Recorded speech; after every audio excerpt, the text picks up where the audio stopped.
In today's video, I'm going to teach you Guide with Google and WooCommerce. We're going to keep this simple and clear. You'll start by finding WooCommerce through Google, move into the WooCommerce site, open the extensions area, and then navigate to the WooPayments page that highlights accepting Zelle payments with WooCommerce. Along the way, I'll point out what to look for so you feel confident you're in the right place. Begin by opening your web browser and heading to Google.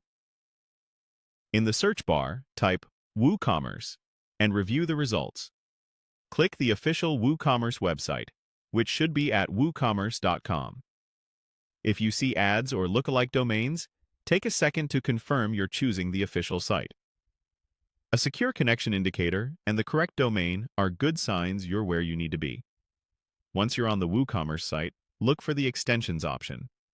Depending on the layout at the time you're watching, you might see extensions in the main menu or within your account dashboard. If the site routes you to a dashboard page, that's expected. From there, locate the extensions area again.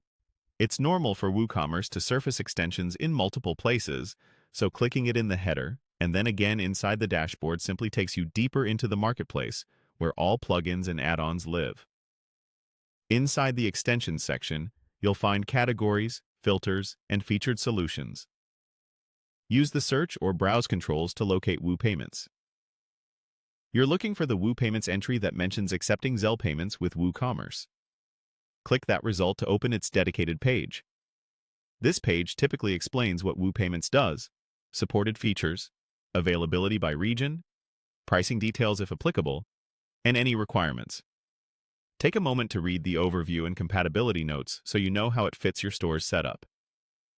If you plan to use Zelle, check the description for specifics on how Zelle support is presented, any fees, and whether there are regional or account prerequisites.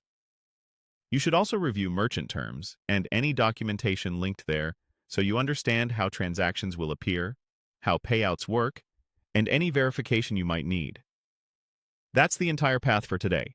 Start with Google to reach WooCommerce, open the extensions area from the site and within the dashboard, and then select the WooPayments option that highlights accepting Zelle with WooCommerce. Staying within the official WooCommerce site and carefully reading the product page will help you make an informed choice before you proceed further. Thanks for watching, and I hope this guide made the navigation clear and straightforward.